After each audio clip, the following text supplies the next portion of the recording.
Triple Shot Mindset.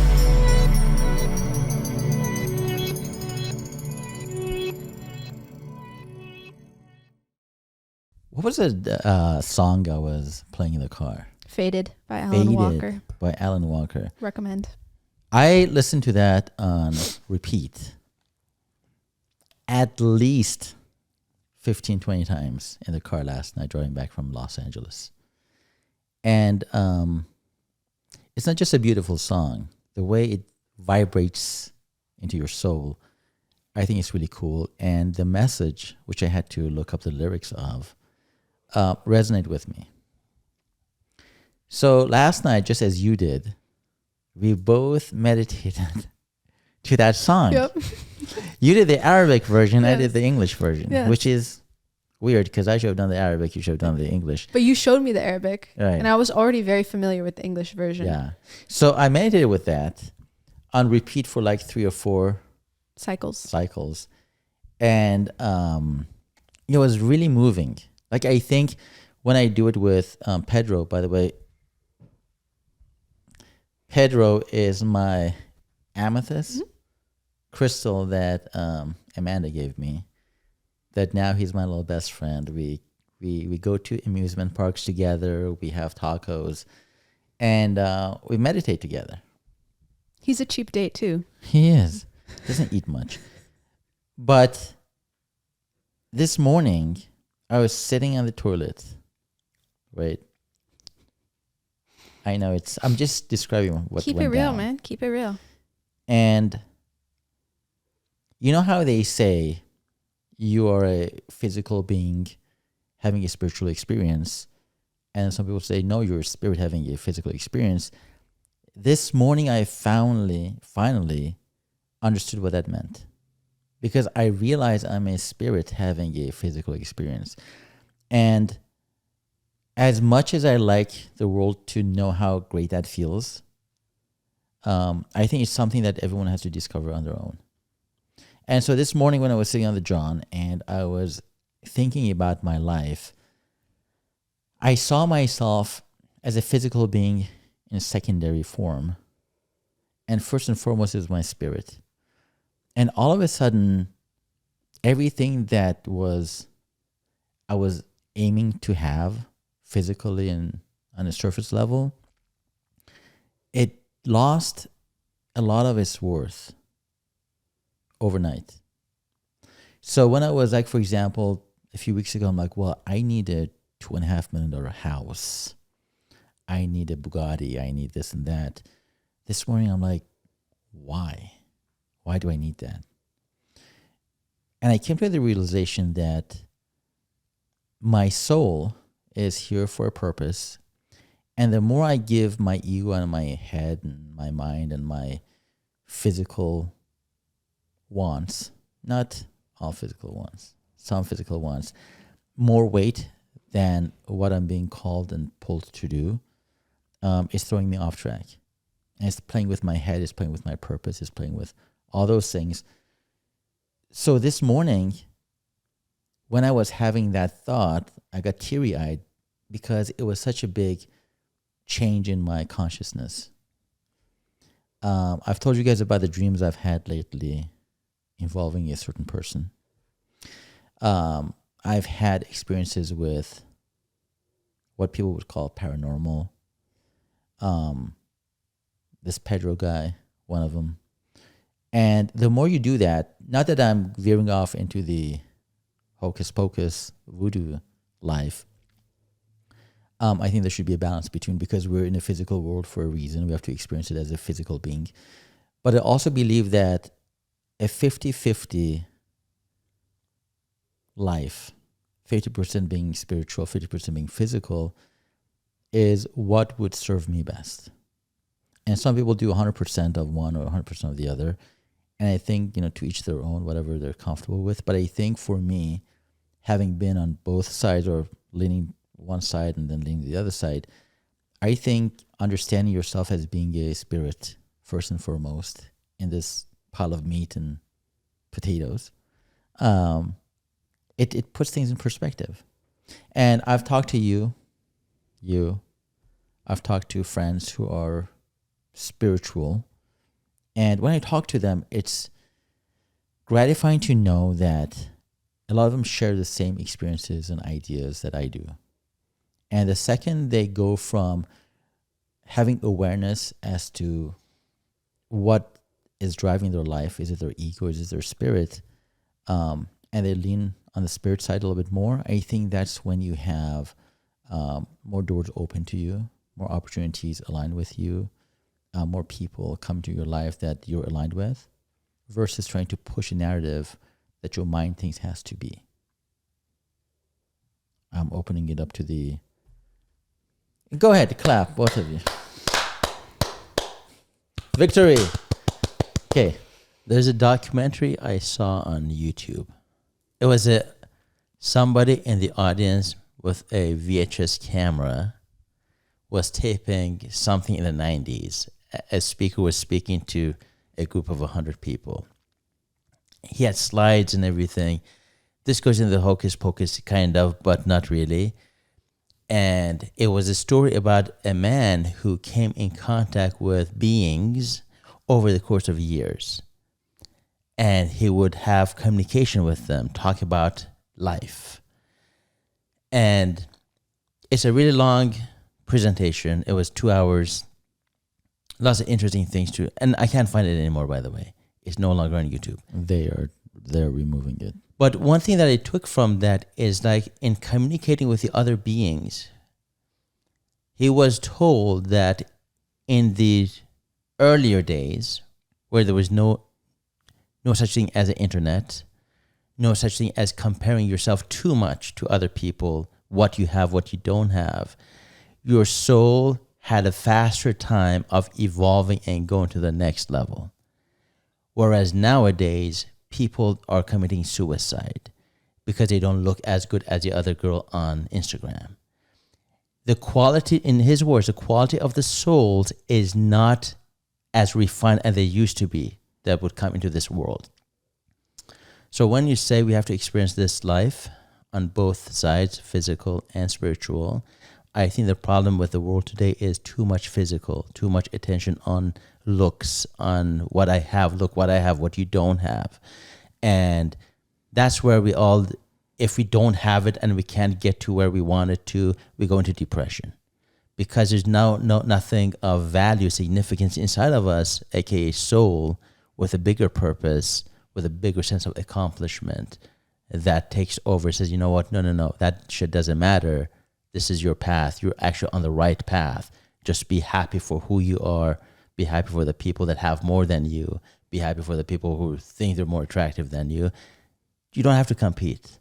So when I watched that, that was my aha moment years ago. That I don't care what I have. Before that, it was all dreams of Lamborghinis. Oh, let me daydream about the day I pull into the Staples Center, the wing goes up, I jump out, and everybody's like, oh my God, look at you. Now I don't give a shit, man. It's a box with 4 wheels on it. Who cares? Your purse is just a dead skin with stuff in it. Who cares who stamped what on it, right? So, yes, you have to be spiritual. None of this shit matters. I think you have to. And I think back in the 80s, when we were younger, you weren't born. We were barely born. Let's just say that. But we used to go on a lot of camping trips with our dad, reluctantly. We didn't like camping. I mean, who likes bees and flies and the occasional grasshopper landing in the middle of your salad, right? But when we used to go camping and you didn't shower for like 3 or 4 days, you had to poop in a bucket behind a tree. You had to go find chicken thighs from the local store 5 miles down the road. It kind of grounded you in a way that I don't think is possible with the technology today. Like we never had, even the radios back then, like if you go into the mountains, you could just hear static. There was no radio, there was no TV, no iPhone, no iPads, no watches. So you had to we did have watches. I whatever watch. It was this kind of watch. No, not that kind of watch. That we can't read. An analog watch that you can't read still. But anyway, let's not digress. Sorry. Yeah. So we used to go out in the middle of a wilderness for 4 or 5 days, and you would connect with nature. You would connect with the universe. You would look up at the sky at 2 o'clock in the morning when you had to go pee really bad, and you would see the Milky Way. You would like feel real humbled being part of this whole thing, and you would say, what can I do as my part to make this a better place? You would clean up after yourself. You would have no trash. You would have and when you used to go back to town, you would almost feel depressed. Like you would feel depressed going back to Los Angeles, because I'm like, ugh, we're back in this hustle and bustle mentality that everyone's trying to make money and outdo each other. But when you're out in nature, like it really connects. So for the kids out there, I'd say go to either camping without your phone, or go to a silent retreat like I did, where you check in your phone, you turn it off, any electronics you give to them, and you walk into this ranch, and they have all these rooms, and the rooms barely have electricity. It's just one light bulb in every room, and it's like a 40-watt light bulb, really like dim. No TVs, no VCRs, no alarm clocks, nothing. And you just have to, like if you go with a partner or by yourself, you just have to sit there and just talk or think, and then you fall asleep. And I did this for 4 days, and coming back again, very depressing, because you come back to this society full of mainly people who are going off the physical needs and the physical wants, and there's no connection between people. It almost feels like a joke. Like, oh my God, this world is a joke we live in. But if you're immersed in it, you're immersed, oh, I need to have a Bugatti, I need to have $5 million in my bank account, I need to have this and that. That really pushes you away from the source, from God, from your source.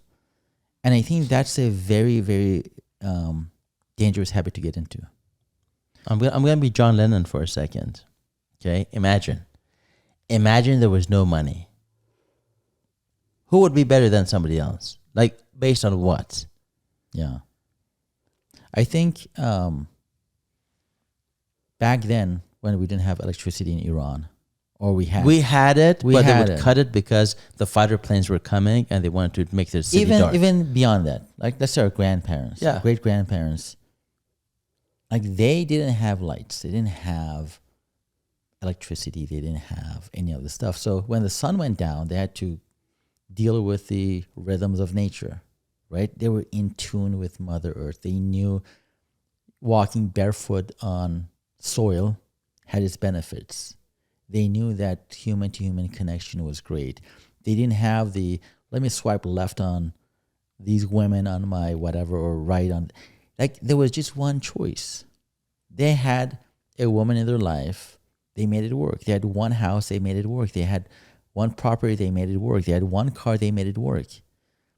And this morning when I woke up with these thoughts, I would love to be that spirit living in a physical body, because I have more appreciation for this whole thing, life, the experiences that come with it. I no longer think of things happening to me. Things are happening for me. The divorce happened for me. The people who come to my life and out of my life, they happen for me. So now I have that very enlightened viewpoint. And one day, if you guys wake up, maybe you've woken up already. You probably have. You're very, whatever, connected. And you too, for a moment, no longer think of yourself as a physical being, and see what a change in your expectations go away. You know, everything's happening for a reason. You see people's faults. I mean, you feel bad for them, but you see people's faults. It's no longer, you don't take it personally, like, oh, this person doesn't like me. No, they're on a different path. They're a different mission. So it's really empowering. Remember you told me about the fly that kept hitting its head against a window In a book called U Squared. Keep hitting the wall, keep hitting the window, keep hitting the window. It didn't know if it changes a bit, it'll find freedom. It's forever. I think today's people, they're the fly. They think this is it. Yeah. They try to get to where it's supposed to be, but they're blind to see actually the real way to get out is to let go of all this shit, all this material Yeah, it's desires. a perspective change. Yeah, you just change your path into becoming, hey, you know what? I'm going this way. Forget what everybody else is doing. I'm just going to go here and find freedom. Yeah. You in a pink shirt. That's me. Oh my gosh. Well, I love what you're both saying. It's like sweet, sweet nectar. I think today all of our technology makes the mind stronger. And the mind is an amazing thing. It's what we use to survive. I think the mind and the ego are like little lovers. And together the mind and the ego go everywhere together. The mind's like, come over here. And the ego's like, okay, are we going to get more? Are we going to get bigger and richer and better and everyone's going to validate us? And the mind's like, yeah. But they never really accomplish that together. They're just kind of like chaotic lovers. I think the mind is a tool and the ego is a tool too. It's a survival mechanism. But unfortunately, our technology enables the mind and the ego to completely take over our entire existence. So to your point, Kevin, and to your point in the idea of being a body, that's totally the mind and the ego's construction. Like, you're not a spirit. You ain't no spirit. You're flesh. If I pinch you, you're going to say, ow. If I cut your hand off, you're going to be miserable, especially depending on whichever hand it is. But it's like, no, you're a body. You need to meet your physical needs. We've let that take over because, I don't know, I think the mind, the ego, and pleasure are all very much in bed together. Whereas the spirit's best growth, and you just said this in our last episode, happens when we get cut open. When we're in discomfort. That's when the spirit's like in power, in control. So we're in this situation in modern day society where the mind is running the show for everybody. A tool, a hammer, which is supposed to be used when we need it, is completely in control. And yeah, that's like the fly hitting the glass over and over again. Like, just more pleasure. I just need a little bit more pleasure. More better food. I need to get a little bit more validated. I need to get a little bit more money. Just more pleasure, please. That's the cry of the ego. Whereas the cry of the spirit says, more growth, more expansion, more integration, more communication, more connection, more love at any cost. Yeah. I don't know if I have to suffer for it. I meant to bring this up in the last episode, but I forgot. One of my spiritual teacher favorites has this quote, what are you willing to suffer for? That is the call of the spirit. What you're willing to have pleasure with is the call of the ego. Yeah. Like, oh, I'll have pleasure with that food, that person, that experience. But what are you willing to suffer for? That's the cry of the spirit, because it means that is what will help you grow. So now what do we tell the viewers and the listeners? How do they become spirits and bodies? You tell me one of the things, and last episode, I think you have to find what you're going to be suffering for. You have to break that shell. Because I think the more you wait to break that shell, A, it's going to get harder to break. And B, you're not going to have enough time in this lifetime to enjoy what's inside. So for me, when the divorce happened, and it happened for me, it broke that physical shell, that ego, that thing, that mind that's like, oh, this is comfortable. This is how life is supposed to be. For me, when that was cracked, my soul oozed out, and it kind of formed a little bit more of a shell around the physical shell. That's why I said now I see myself more of a leaning more center, spiritual and physical. 2 years ago, I was 95% physical, and 5% I used to give some weight to the spirit inside of me. But now I look in the mirror every morning and I see myself as a shell. I see myself as a physical being that has that spirit inside of it. And I ask my spirit, what would you like to do today? Like, how would you like to grow today? Like, where do you want to go? Where do you want to go with this thing? And I'll be more than happy to make sure my body and my mind follows you. And yeah, of course, it's going to be difficult when you go out with friends and they all want to go have a steak and ride in their Ferraris and like say, oh, look at me. Of course, your mind wants that.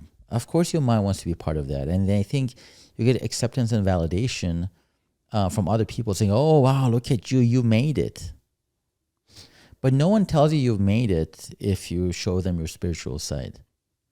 They either think you're a kook, They think you're just la la land. And I think that's what's wrong with society, because in the olden days, we used to value the elders who had knowledge, who had a spiritual connection. We used to like look up to them. Now we look up to people who are shallow. Like they're just leaning 100% on physical things versus spiritual. So when I look at those things, and when I'm in those situations that everyone else is getting validation for ordering the best food, for having the nicest purse, for having the nicest shoes, I find myself out of place. And I have to nod and pretend like, yeah, I'm happy for you. But I'm happy for their success, but I'm not happy for what they're materializing out of that success, which is just low-level pieces of metal, as he said, like a box with 4 wheels on it. I don't feel happy for them, because the more I think you lean into your physical needs and your physical accomplishments, the further you go away from your soul. Well, what you said about you ask your soul, what makes you happy? What do you want to do today? I've had that talk with my soul many times when I look at myself in the mirror and I ask myself, will this make me happy? And in the show, I'm like, yeah, it's making me happy. But then I'm like, no, you idiot. I'm not talking to you physical. I'm talking to you spirit. Yeah. Will this make you happy? And then the answer is no. Yeah. And then I realize I'm doing something to pad my own ego versus make my spirit happy. Yeah. Did you know she said something this morning which was really interesting, talking about looking at yourself in the mirror? Yes. What was the thing you said? Mirror gazing meditation. Okay. One of my faves of so many kinds of meditation. You want me to explain the process? Oh, yes, please. Okay. So this is something that I think you can do even if you haven't done drugs. So it's great for everybody. Okay. But you have to be prepared. Do you recommend drugs first? I don't necessarily recommend them. It's really on a case-by-case basis. If you had asked me maybe 5 years ago, I would have said, yes, psychedelics for everybody. But then I had a bad experience, and now I can no longer say that. Oh.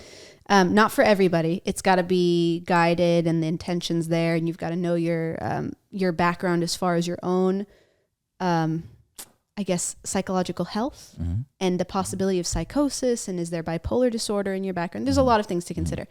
We'll talk about that another time. Mirror gazing meditation.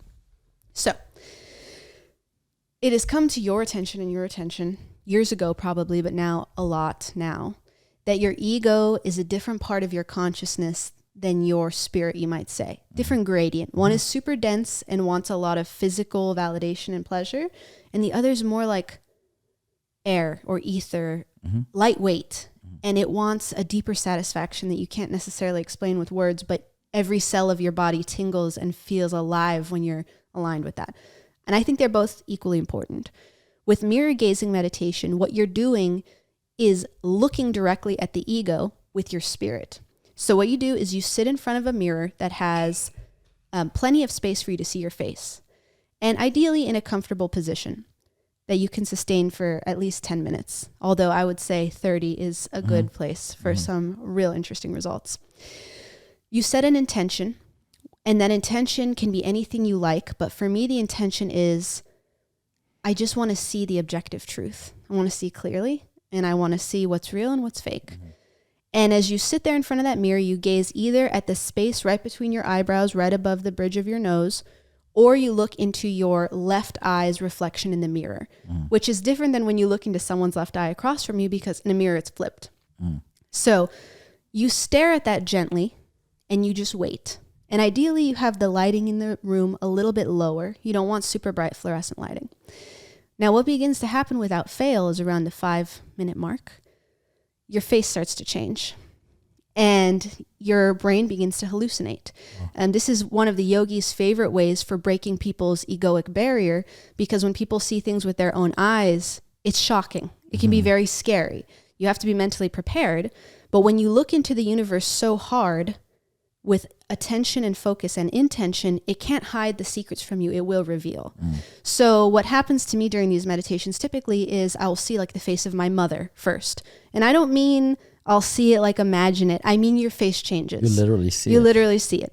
Then I'll see my father's face sometimes, and sometimes ancestors from the past. It morphs into... It morphs. Wow. The eyes will shift location. Sometimes I see the extraterrestrial beings.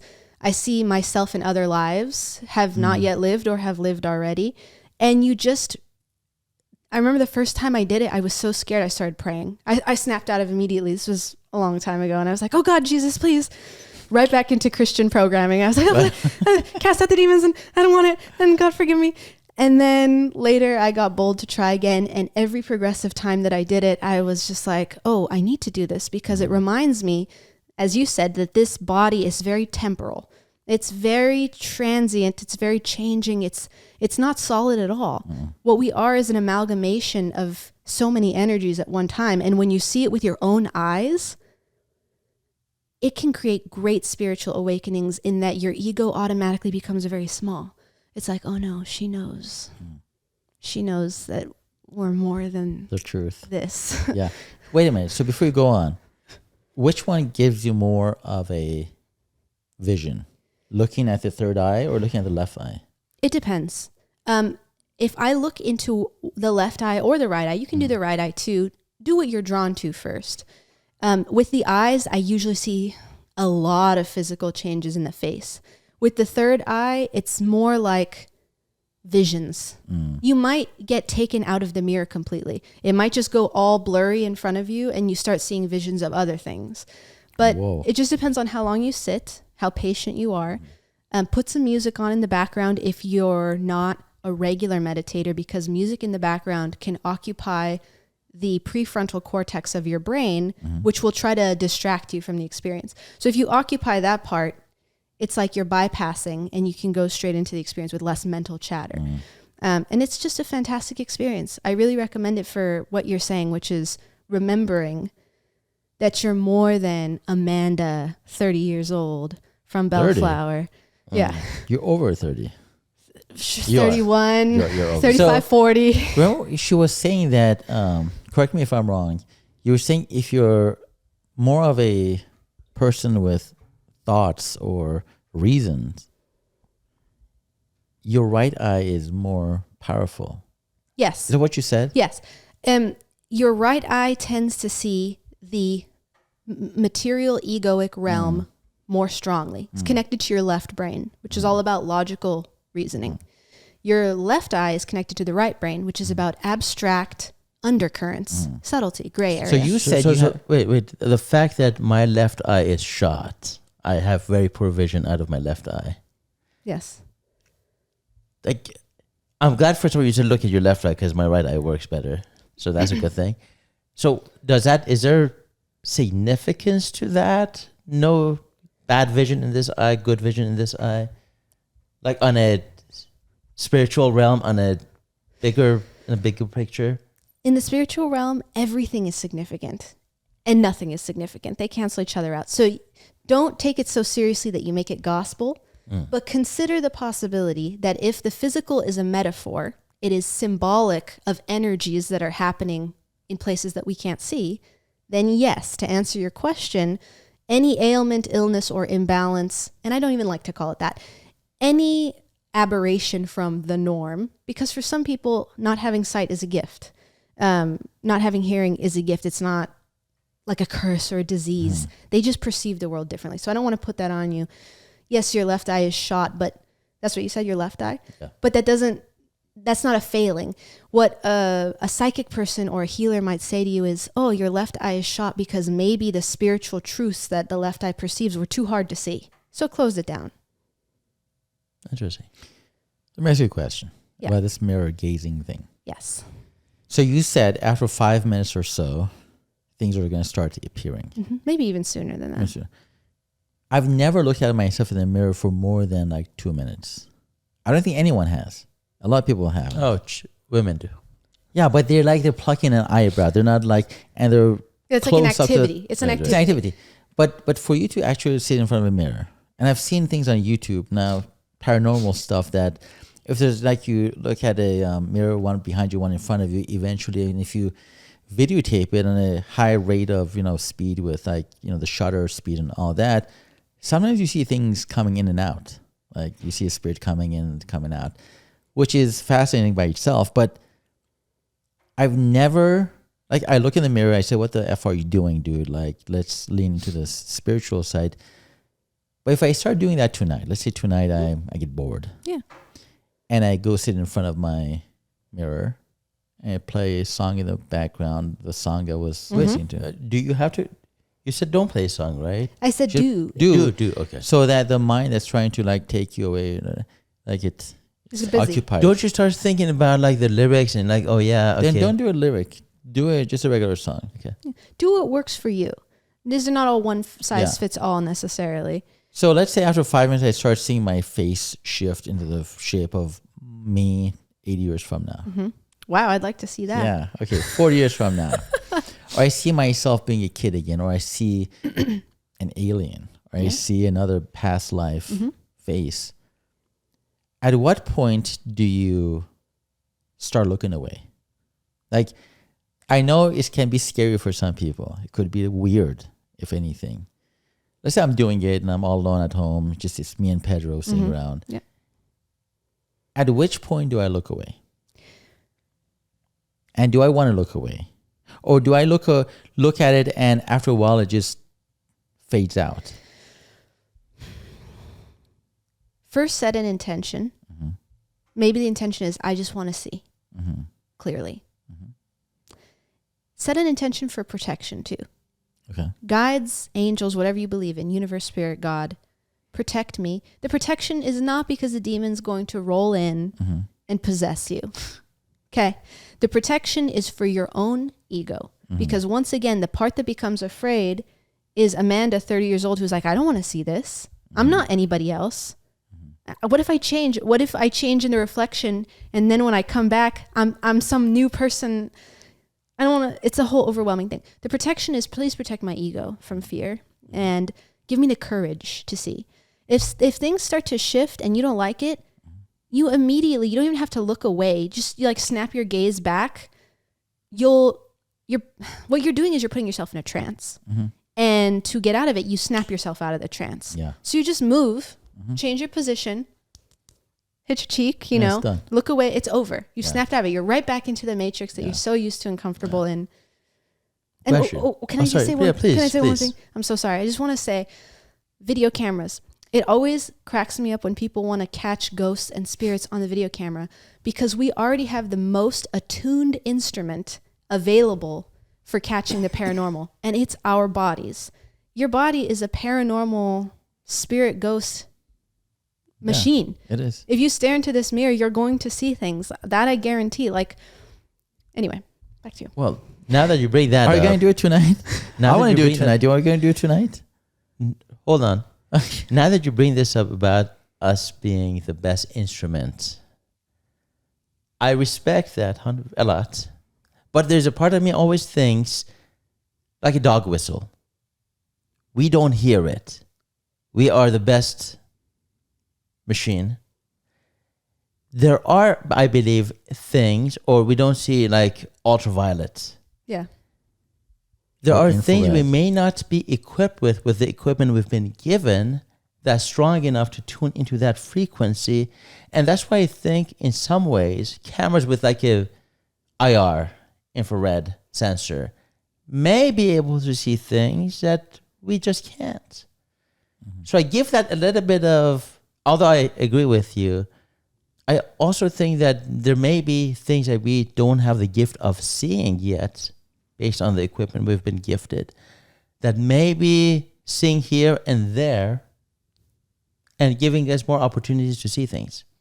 I'm totally open to validating that. Sometimes a camera may pick something up, for sure. Absolutely. And you're absolutely right. Not everyone has honed their system into these things. So sometimes the camera is helpful to build your faith. Some of us have been assaulted with extrasensory paranormal things Some of us do. for as long as we can remember. But I think the camera isn't objective because if you ask my dad, do you believe in extraterrestrials? Do you believe in afterlife? He's like, no, I haven't seen it with my eyes Yeah. because my eyes have this, veil in front of it. And I mean, he doesn't want to see Yeah. it. He won't see it because he doesn't want to see it. Yeah. I think a camera sometimes for those of us who are Not gifted. not gifted as you are, at least is more of an objective. And I know it's not going to pick up everything. Yeah. Maybe it'll pick up like a little shadow. It might in the get some background. things. Maybe. Yeah. Right? But it's more of an objective thing to like show my dad, hey, look, there was an alien in my room. Oh, well, let me see. Oh, it's not on CNN, therefore it must not be true. You can't prove anything to anyone who doesn't want You to can't. believe. And That's more true than ever. Which I was going to ask you about. My first question when I raised my hand Yes. was about dimensions. Are you going into a different dimension when you're looking into the mirror? I don't even know what a dimension is. Well, I kind of do, but I don't know if I'm using the right word. Are we peeking into another dimension and seeing things that are not supposed to be seen? And if so, gazing into another dimension, does that open us up to, like you said the demon thing, right? And it got me thinking, like, are there dimensions that are not so kosher, no, not so wonderful, with things that wants to come in and create chaos that maybe we open doors to? That's an amazing question. Thank you. And I think everyone wants to know that, even if it doesn't come to their mind right away, when you're in the mirror looking and things start shifting, your mind's going to go there. You're like, oh, am I supposed to be seeing this? Oh my God, Jesus, please, I'm sorry, forgive me. And then you run out of the room. Or is that just me? In my time doing this, which has not been long, I'm just a baby on this earth. So don't take anything I say as the gospel, objective truth. In my humble experience, the part of me that asks that question is the part of me that doesn't not want to change and does not want to know. Mm-hmm. And I would call that self ego, Amanda. Mm-hmm. It's like, you know what? Some things are better left unknown. I do believe that if we had lived that way historically as humanity, we would not have cars, cell phones, electricity, microwaves, railroads. Because to see something and create a better world, I think we have to explore parts that are currently unknown. Parts unknown. Parts unknown. So my thought is, it's not that we're not supposed to be there. It's just that if you are supposed to be there, you'll have the courage to go there. And if you don't feel like you're supposed to be there, don't go there. I think what I found about demons is they're usually just pain, fear, sadness, confusion. And if you look at it with love, like I saw some demons last night in my moment, and I was just like, hey, it's okay. You're safe right here with me. And then they're gone. They can't be there. They're like, oh, I just need someone to see me. Thanks. Gone. I think, again, giving fear to it and saying, oh, it's the unknown, then don't go there. If you're going to go with fear, don't go there. If you're going to go with courage, go there. But are we not supposed to go there? I don't think so. I think if your heart says go there, go there. Into the ocean with submarines. Mm-hmm. Some people are like, fuck that shit. Other people are like, I gotta know. Into caves, explorers go. Into ruins, people go. People go when they're ready to go. Not that what I'm about to say is anywhere close to what you're saying about the mirror thing. But I guess me being a newbie to all this, years ago when me and him were little boys in the country of Iran, was it? Iran. I jog, I ran, I jump. Our mom was bored with her friends and they all put the kids to bed and went downstairs and tried to mess around with a Ouija board. Okay? A spirit came, attached itself to my mom's friend, and for 25 years, everywhere she moved to was hell. Finally, it left.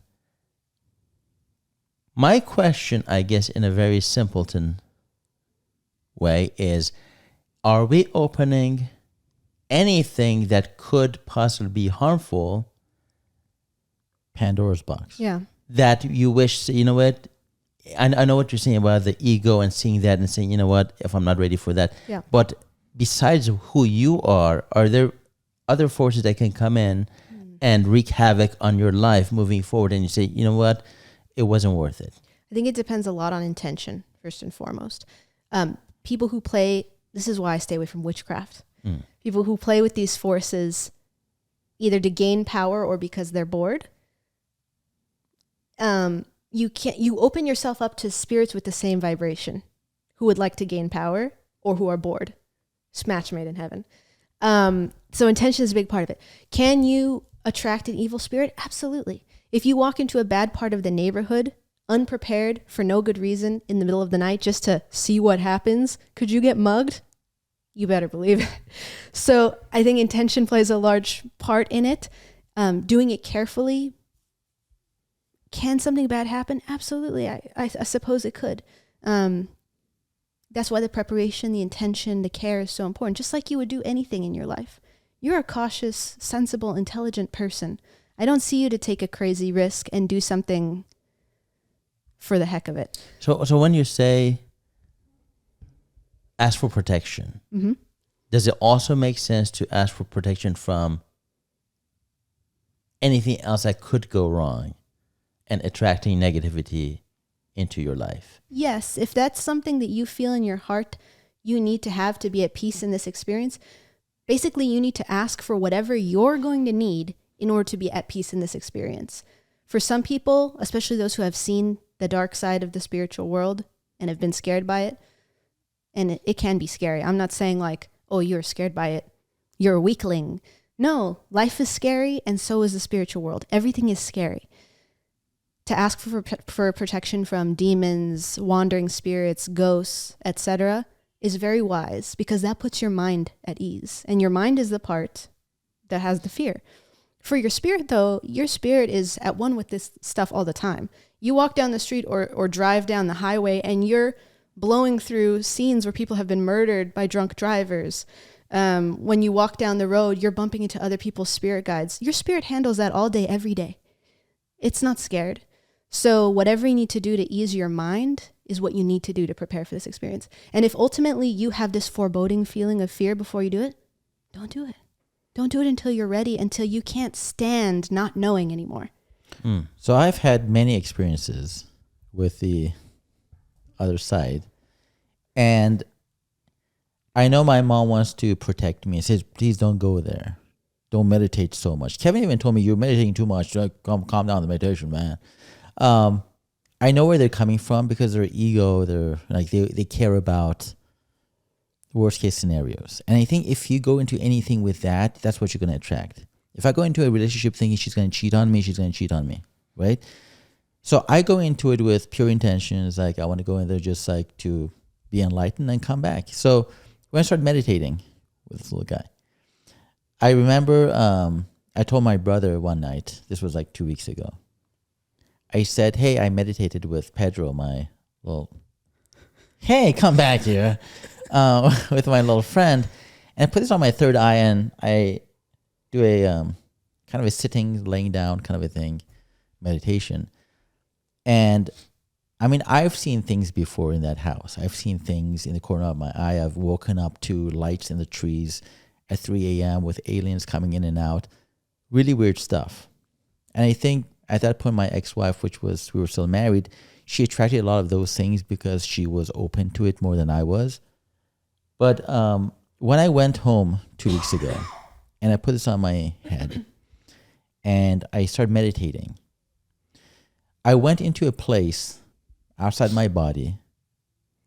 I don't know if it was meditation I was doing or some other crazy thing, but I came out of my body to an extent that I knew I was in the universe somewhere, and I started seeing things, I started hearing things, and I started feeling things.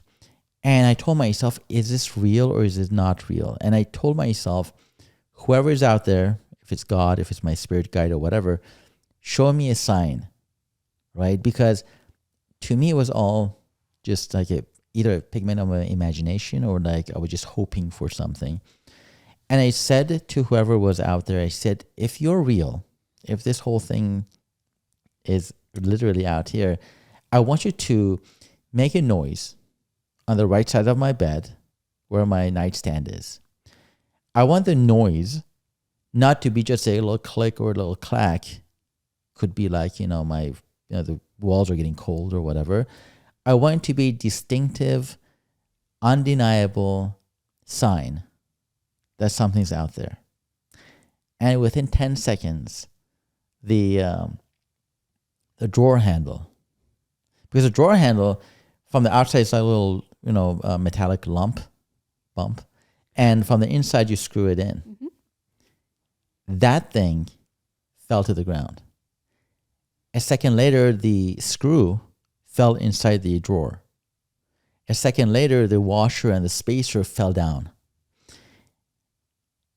And to me, that was more of a evidence for what I was going through than all the visions I had. Because all the visions I've had in the past were all, this could have been a figment of my imagination. And why could it be a pigment? It could also be a pigment. Yeah, it could be both. So to me, that was like one of the other many evidences for it. I was coming back from Stephen Greer's UFO thing in the middle of a desert with my ex-wife last year, and we're driving, and literally the whole experiment with Stephen Greer, Dr. Stephen Greer, was to sit there, meditate, and let other interdimensional beings come through. And this was in the middle of a Indian reservation at night, and there was like 40 of us, and things started coming from the heavens. Things started materializing out of nothing and going back into nothing. We had many forms of beings come in and out, and none of them were demonic. None of them were scary. None of them were, because the meaning we gave them was light, was goodness, was, dimensions that we don't know about because our physical bodies are so limited to just believing what this is. We are the center of the universe. So I've had that experience. So when coming back from that, we were driving, and in the corner of my eye, and I was thinking to myself, I'm like, well, I saw some things, but it was so surreal that you don't believe your mind anymore. You think that was, maybe I just imagined that. Although 40 other people saw it. Yeah. So I'm driving. The ex fell asleep next to me on the drive back. We're on the 10 freeway going through 29 Palms or whatever it was, Joshua Tree maybe.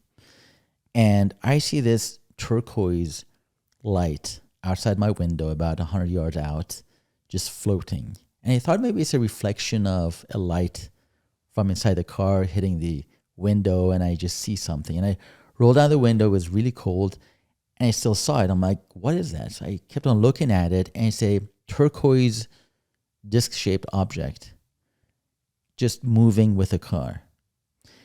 And I was just driving. I'm like, what the heck is that? I'm like, well, I got to ask the ex. I'm like, no, wake up. And as she was waking up, I didn't tell her anything. I didn't ask her any questions.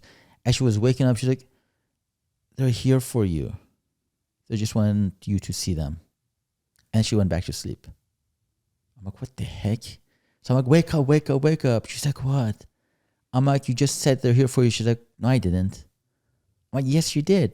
She's like, oh, because you didn't believe your eyes when you were at the Stephen Greer experiment, that now they want to show themselves to you because you think that you missed out. And she went back to sleep. And the next day, she didn't remember any of this, by the way. But to me, all these things start happening, and your mind says, it's not real. Oh, it's demonic. Oh, it's, voodoo, whatever. But I think the more you lean into believing it and knowing that they're there to show you that you're not just living a one-dimensional life. There's a lot more to it than meets the eye, literally. That it humbles you. It gives you a new perspective on life. And I think the last thing that pushed me over the edge in this morning's revelation that I am a spiritual being having a physical experience versus the other way around, which, by the way, I had read that in Wayne Dyer's book and other places. And I always thought, yep, that's true. Makes sense. But this morning, I literally felt it. And it was no longer just a thought. I now felt it. The fact that I've had these dreams, and I've told you guys about it, that a woman is praying next to me and I hear her, and God or someone else is here listening, but I'm being pulled in to listen to that conversation. And that person happens to be someone I know. After my third dream, she finally lifts her head up and I know who it is. And she said, Thanks for coming. And like you wake up and like, all the hairs on the back of your neck and everywhere else are just standing up straight. Yep. Then there's more to it. Oh, yes. I also saw this friend on a boat with her kids watching dolphins. Even though she hadn't told me where she's going, what her plans were, none of that. Mm-hmm. She was supposed to come over to our house and you guys were there. And I knew she was going to run late because she was on a boat with her kids watching dolphins. And I had no idea that's what she was doing. But in my head, I'm like, oh, that's what she's doing. And I told my mom, my friend is watching dolphins on a boat with her kids. And later on, I've come to find out that she never told me that. So the more I have these experiences, I don't think of it as, wow, that's dangerous. Let me pull back on this. I don't want to push it more because I think there has to be balanced 50-50 between the physical and the non-physical. And that's where I'm comfortable. Some people are maybe comfortable 70-30 or 30-70. I don't know. But for me, 50-50 is good. And I think meditation, doing certain mirror thingies, that would be something. I just need validation. I think my spirit needs validation because my ego gets validation all the time. Mm-hmm. But I need my soul to also understand that, yeah, this is real. You're part of a bigger picture. And the path you're on is the correct one. And the fact that I keep seeing for the past year and a half, 11:11, 1:11, 11:44, 4:44, and I wake up every damn morning at 4:44 on the dot, there has to be a reason for that. So the more I lean into my spiritual being, I think it's helped me not only get through the tough times in my life, but it's also brought more meaning to my life. Remember the story I told you guys about some video I found on YouTube? I'll share it quickly because I think there's value there. That a man said, my date of birth was whatever, my date of death was, for example, November 1st, 1998. And then he goes on to say that he died. He had some sort of a virus and his body died. Yet he's taken into another realm, another dimension, where he is greeted by people who he's lost. And a entity appears and says, I'm with you. I'm always with you. I will send you back because you're not done here. But here's some of the bad things you've done in this life you need to improve on. And apparently this guy did not like certain kinds of people. He was closed-minded. He comes back to this earth, but as he's traveling down that tunnel to go back into his body, the person says, I will see you 6'6". He says, wait a second, 6, I will see you 6'6". What does that mean? And then he recollects that everywhere he used to look, he would see 6'6" while he was on this earth still. Exit number 66, 66 miles an hour on the freeway he's driving. But he hears, you will see me on 6'6" or at 6'6", something like that he wasn't sure what the hell that means. He comes back and he immediately goes into the ambulance. He sees his spirit go into the ambulance, into his body.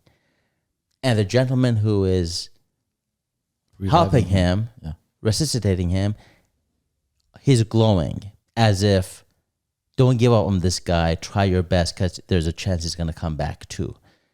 When he opens his eyes, is a black gentleman. And this is his prejudice. It was prejudice against black people. Now the black person is now the helping black person was helping him come back to this earth. Mm-hmm. So he said, you know what? I did so much wrong. Yeah. My perspective was so fucked up. Right. I didn't see people as spirits. I saw them as human beings. And lo and behold, on June 6th, he has a daughter. And when he was telling the story, he said, this was the same person that was telling me, I'll see you. 6'6". Yeah. I think one of the things we can take away from that is, as I was saying in this show or the earlier show, I don't know which one it was, but it takes something to crack that shell. you'd have to wait for a near-death experience, so for something bad to happen to you for you to have that realization, or you have to create that for yourself, as hard as it may be. I don't think people, for the most part, I'm just my opinion, they're meant to live just as, just live without any pushback from the universe. They weren't meant to just come here, experience all the goods, and not deal with any of the bads. So the divorce, death, disease, whatever it may be, pushes you to change gears for a second. And I know people who have gone through life, oh, I met Jenny when I was 16. We've been married 72 years. Good for you. Great. Those cases are great. But at what cost, right? You didn't go through any hardships. And I think as people were just thinking that life is about pleasure. And we have to have pain. We have to have change. We have to have growth. And if we don't have that, we're going to come back in another form, hopefully another human being, if not a fly on the wall. And we're going to have to learn that lesson or teach our spirit to go through that change and those challenges for them to evolve into something higher. And as much as I like when I hear stories, oh, this couple has been married, 78 years, good for them. Good for them physically and ego-wise, great. But I don't know if there's much growth in their soul. Unless they've already done the growth from 7 generations ago. And Exactly. now. I was going to say, you never know where those souls have been. And maybe this is, finally they came together maybe. And now they're on the righteous path. Right. In my opinion, as we close this episode, the moment of growth is when you do look in the mirror and you don't see you anymore, you see your soul. I think the moment of growth for a lot of people should be, let me put aside showing off. Let me put aside the fact that, oh, he cut me off, I need to honk because I should have been here ahead of him. I think by putting aside those little things, petty things that don't really fucking matter, the second you say, you know what, I'm not going to show off my new $1,000 shoes online because somebody that doesn't have it, they're going to feel like, oh my God, I don't have it. The second you start realizing that showing off your money, your purse, where you've gone, selfies, in every part of the world, keep it for yourself. If you really enjoy that experience, put it in an album, look at it for yourself, not for the whole world to see.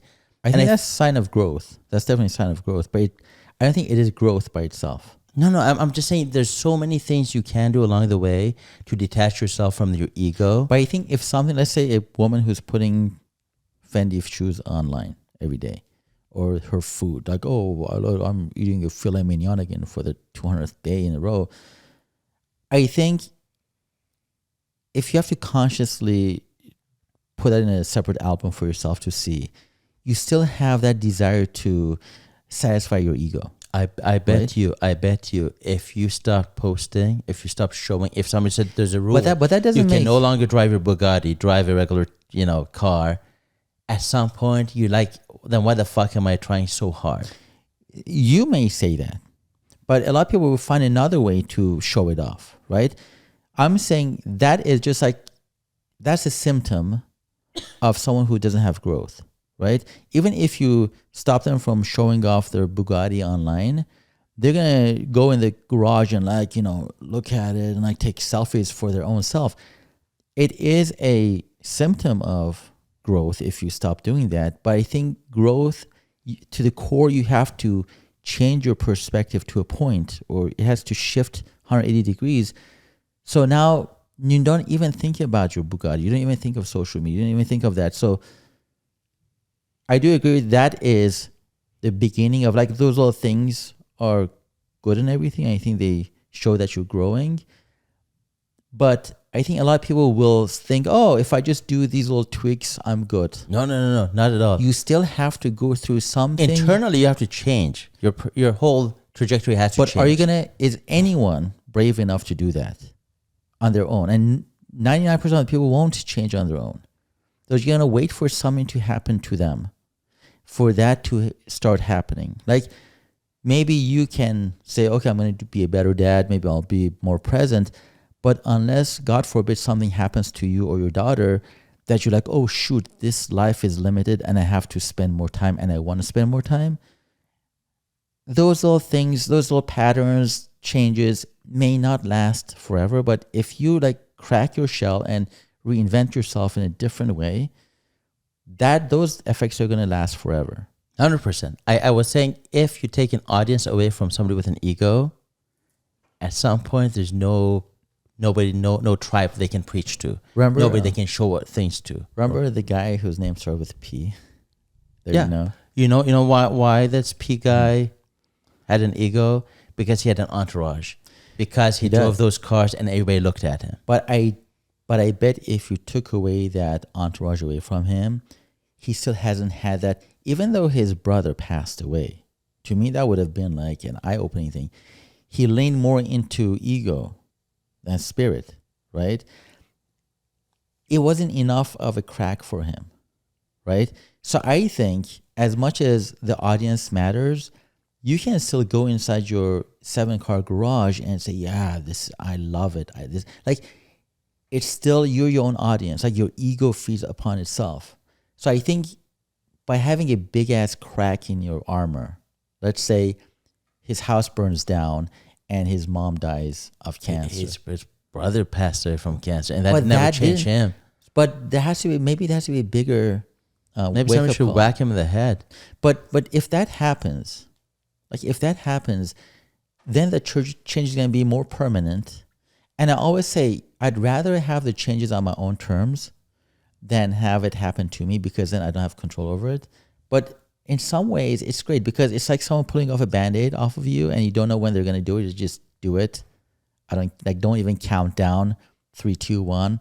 Just do it whenever you think it's, or sometimes we slap you. You say, slap me because I'm falling asleep, and we take turns slapping you. But we don't do a countdown. We go 3, 2, 1 because you're going to resist it. So I think in closing out this show,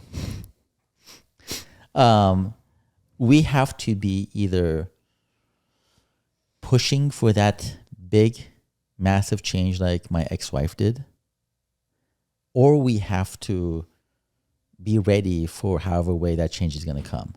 But taking baby steps, whatever, it could be a sign of you being a little bit more awakened, but it's not going to have the same effect as if it like hits you. Because if it hits you, the harder it hits you, the bigger of a crack it's going to make in your armor. And then you can grow out of that in however way you want. Triple Shot Mindset.